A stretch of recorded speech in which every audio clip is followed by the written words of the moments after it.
The Batman Gates of Gotham series in 2011 introduced us to a mystery bomber going by the name of the Architect. Explosives planted along the foundation of the new Tri-Gate Bridge and several others, connecting the various islands of Gotham City, would be detonated, leading to numerous casualties. Cryptic letters would be sent to the press that stated the families will fall by the gates of Gotham. At this point in the comics, Dick Grayson had taken the mantle of Batman in Bruce Wayne's absence. Bruce had been seemingly killed by Darkseid during the events of Final Crisis. The Gates of Gotham story had Dick settling into his role as the Dark Knight even more.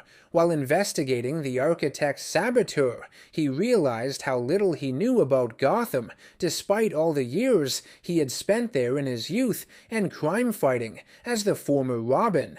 His understanding of Gotham's history was naive at best, and he would soon uncover a secretive chapter of it surrounding the city's latest villain. The bridges that had been attacked were all nicknamed the Gates at the turn of the century. They had been built, funded, and named after the first families of Gotham, the Waynes, Elliots, Cobblepots, and Kanes. Gotham had always been a city limited by its geography. Alan Wayne's vision was for Gotham to advance itself into the future, for it to reach above the clouds and pierce the sky. A retaining wall would be placed along the shoreline of the city to provide additional space for construction. Wayne would approach the stepbrothers Nicholas and Bradley Gate, who designed towering buildings made with strong steel skeletal interiors, so as not to put too much weight on their outer walls. This also allowed for the foundations to be drilled even deeper into the bedrock. Expansion of the city accelerated. The stepbrothers would become known as the Gates of Gotham. They donned special metal suits to construct their creations, weighing 300 pounds. Hydraulics helped increase their speed, and they were made durable enough to work below the waterline. The design of these steampunky suits would be implemented by the architect in present day, with a few modifications of course. His suit is incredibly strong, but also top-heavy, and puts him at a disadvantage if he's knocked over.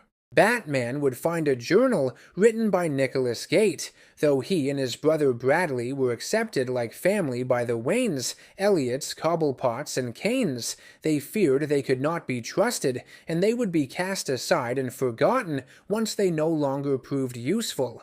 The Gate brothers felt that the wealthy, privileged, and corrupt elites of Gotham were the ones truly molding the city and profiting from their creations. All the community and hard work Nicholas and Bradley had helped establish was being buried. Their legacy was being stolen right out from under them.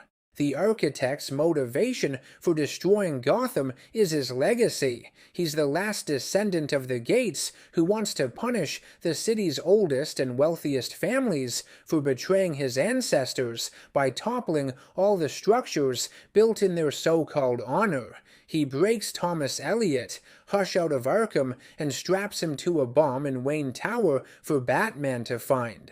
After blowing up Wayne Tower and the Iceberg Lounge owned by Oswald Cobblepot, the architect's final target is the Kane Bridge, built into a retaining wall, which, when blasted open, would put half the city underwater. Batman and the architect come to blows, and the Caped Crusader ends up tying him in his heavy suit to the side of the Kane Bridge with cables so he can't move. It's here that we learn Bradley had been killed a century ago. During the construction of the bridge, Nicholas thought his brother had been murdered by the four families. He had gone after Cameron Kane at his home and was arrested and imprisoned in Arkham Asylum for killing Kane's son. Turns out, extended use of the building suits causes compression sickness to the wearer that erodes the mind. The conspiracy against the Gate brothers was more likely their own deluded paranoia, and this same affliction is affecting the architect as well, whose real name is Zachary Gate, by the way. I like the architect. He's a decent villain from recent years. His mechanized costume has a creepy vibe to it. He's interesting for the same reason the Court of Owls are. Uncovering dark secrets of the past is a lot of fun. His connections to Gotham's long history raises a lot of questions. How much of it is true? How much of it was seen through the blurry lens of mental illness?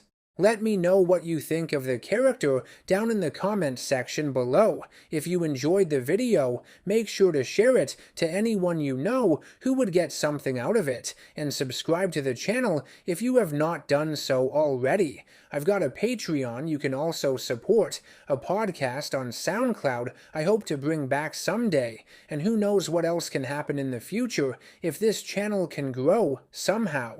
Regardless, I'll see you all in the next one. Take care and stay nerdy.